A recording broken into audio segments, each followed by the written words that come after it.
So last Saturday, I saw Jane Got a Gun and 13 Hours, The Secret Soldiers of Benghazi. Now where Jane Got a Gun we saw at 7 o'clock at night, and there was only 2 other people in the theater with us. When we went to the theaters for 13 Hours, The Secret Soldiers of Benghazi, the theater was packed. Still, and this movie had been out for 2 weeks before this time we actually saw it.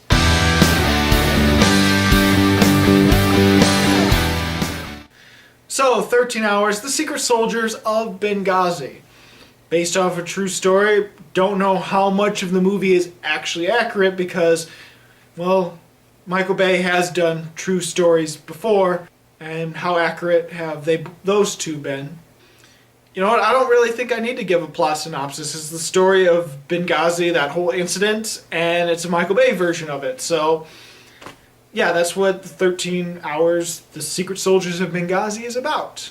Now, as an action movie, this is a pretty entertaining film. We know what Michael Bay is like, we know what he does. He does action films, and for the most part, he puts emphasis on action more than anything else. Now, as far as people are saying that he's changed and this is totally different from all the other Michael Bay films and that he's turned over a new leaf, he seems to be progressing as a director, I feel that's really, really crazy to say. Yes, I will admit this. There is some progression of change with how he directed this film and how he made this film. There are a few things that he normally does in his movies that isn't seen in 13 Hours. But at the same time, other things that he's memorable for in his other movies are still present in 13 Hours. They're just not as present as they are in other movies. Like, they're not used as often. For example, like most of his movies, he does put more emphasis on action, and so character development is just pretty average to bland to, yeah, not really a lot going for it. He still has those firework type explosions, which are arguably some of the worst parts of the action sequence in this movie because they looked a little, well, when everything else looks like it's supposed to be realistic and gritty, the fireworks, it just looks like someone set off bottle rockets in the middle of a gunfight. It looks really weird and out of place. This still has immature Michael Bay humor, not as gross and as offensive as other movies have been, but at the same time there is a comic relief character that everything he says is so immature that it's not funny. Like, it feels like it's coming out of the mouth of a child more than a grown man. And while some of his most famous shots and recurring shots don't happen as much in this movie, other things that he's been doing in other films, other shots, can still be seen in 13 Hours, just not the more infamous ones, like them getting out of a car and it's slowly rotating around under them, you know, that's not in 13 Hours. At least I don't remember it being in 13 Hours. And as far as racial stereotypes, I really didn't see any in 13 Hours. So is there a little bit of a step to progression of being a little different from Michael Bay? Yes, it's a baby step, and I think to most people that baby step is a grand, big, giant leap, because how often does Michael Bay change? So I guess it is kind of a miracle that it is a baby step. But again, don't get me wrong, I did enjoy 13 Hours, and the things I liked about it was the action. Also, John Krasinski's character was pretty much the only character I cared about in this film. He was the only one that felt more like a real person, and I quite liked him, and he was the only one I cared about during the action sequences. I also liked most of the first hour leading up to the incident because it shows a lot of heavy foreshadowing, even though, yeah, it is heavy, but mainly because we know what's gonna happen. I also found that some of the missions where they're escorting CIA agents to their job was quite good, and the car chase towards the beginning of the film was really handled well. So basically, there was enough action and enough little moments that I thought, hey, that was actually handled well, that I didn't feel bored during the first hour where it was not the main action of the film. Also, some of the action reminded me a little bit of Fury. No, it's not as great as Fury. I'm not saying that I'm saying that there's moments in the action where if you look closely, you can see something really gruesome and horrific. Such as one scene where amongst the firefight, this one guy loses his entire limbs and just completely falls apart if you look closely enough. Like, there are many graphic, brutal moments throughout that are very small in comparison to the rest of the firefight, that it feels like if you notice them, you feel like you noticed them and no one else did. I think the injuries towards the end of the film that do become really graphic and very front and center were handled really well and very horrific. As for the rest of the film, it just felt really average. Like I said, John Krasinski's character was the only person I cared about. Like for the 6 soldiers, the other 5 I really didn't quite care about. Sure, there was 2 of the other 5 characters that I kind of liked because they really didn't say much and they really weren't crazy like the other people. Like, there's the comic relief guy that I really couldn't stand because, like I said, he's immature, his jokes feel childish. There's like maybe one joke that he said towards the end of the movie where I actually laughed at. Everything else just felt... And then the guy who plays Roan, who's their military leader of the 6 people there, I just really didn't care for him as a character. Obviously, he's a major character that's meant to be cared for, especially when it comes to the end of the film, but I really didn't feel like he was a character I could actually like. I think the actor tried his best, but it just wasn't all that there in the character, and I don't want to sound rude to the actual people that were involved in this incident because they're probably totally different from the characters that Michael Bay portrayed them as. In fact, when it came to the CIA director, the one that eventually tells them, no, you can't go save these people, yeah, I actually sort of understood his reasoning. Like, everyone else says that, oh my god, this movie is terrible as character development and it makes the 6 soldiers look like they're complete white knights, complete heroes, while everyone else around them feel like incompetent idiots.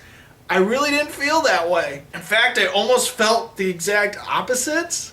Like, for the 6 soldiers, it felt like they were living a double life. Like, during the action sequences, during the scenes where they're finding out things and spotting flaws, they were very professional at it and really great. They showed they knew what they were doing. But then when it came to the base interactions where they're talking with the CIA agents, talking with the director, making fun of him, if they felt like immature children. And so it made sense why the chief director was like, hey, you guys don't really do your job right. I don't really care for you. And he talked down to him. I actually understood that character. It's like, I would do that if I was in your position and just saw these people acting like immature children. Like, there's even this one part where the CIA director is talking to John Krasinski's character, and because John Krasinski's character is the new one, he's the one that just came in, and one of the soldiers, I can't even remember which one, is working out outside the base, only in his underwear, dragging a tire, and just grunting and just yelling out as loud as he can, and the CIA director is like yelling, hey, can you quit it? Can you stop? Shut up out there. Like, it felt like a cartoon there. Actually, that just felt like a cartoon, the way I said it. And so when it does come time to the moment where he denies them to actually go out and save the ambassador, it's still sort of justifiable because, one, we have now seen how effective they are as soldiers, but he technically hasn't, it seems. It seems like he only sees the people on the base, which I ultimately hated them when they were on the base. And so it made sense why he didn't think that 6 soldiers can go out and stop this whole group of rebels or people that are attacking the ambassador. Not only that, he's waiting for orders. He's being very traditional and having to wait for orders. And yeah, it shows a little bit of the chaos, as it seems like people didn't even know that the CIA base existed, and so they're just learning about it now, and they didn't know what to do. Like, it shows a little bit of that chaos, but ultimately not showing enough of it. But I do feel like they showed the chaos and the suspicion of, I don't know who's bad guys and who's good guys. I thought that was really effective in the movie. And so instead of making him look like a complete idiot, which seems to be the intention, and everyone else seemed to have seen that intention. But I didn't really feel like he was an idiot. And didn't even feel like he was incompetent. I don't know. I think I saw a different movie than everyone else, it seems. But yeah, getting back into that chaos, the paranoia of who's good guy and who's bad guy actually was really good in this film. And while some people thought it was being a bit racist, like American Sniper, where it seems like everyone is bad but the Americans, there are little moments where, if you look closely, the security people that are part of Benghazi, the big Benghazian security that is supposed to stay and help if there's an attack, even though most of them were running because they're like, hey, this isn't our fight, we're getting out of here, there was a few individuals that, if you look closely in the action, they are fighting and they are helping. They're dying, but they're helping. And there's a few foreigners that do help the Americans throughout the film, and it doesn't feel like everyone was a bad guy. It just felt like you don't know who to trust, because sometimes they're good, sometimes they're bad. And it's because there's all these different factions of soldiers, it seems. Like everyone has different factions, to the point where which one's the bad guys, which ones are the good factions. Also to the point where some people say that the soldiers were the only competent ones and everyone else looked like they're incompetent assholes.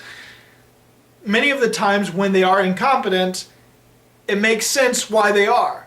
Like there's this one part where they tell the soldier to drive one way and he drives completely the wrong way. To be fair, he had jumped into this burning building to try to save the ambassador several times before the soldiers got there. So the smoke has really, no pun intended, clouded his judgment and made him really delirious. And so it makes sense why he made that mistake. Like there's moments where it explains the incompetence, and it doesn't really feel like incompetence to me. It just feels like at least they explained why this happened the way it did, at least in the movie. And while a lot of the action was really great, I thought there are moments where the slow motion was cheesy and a few moments where the shaky cam really got to me. Other than those few things, the action was really great, and it is a pretty good action film.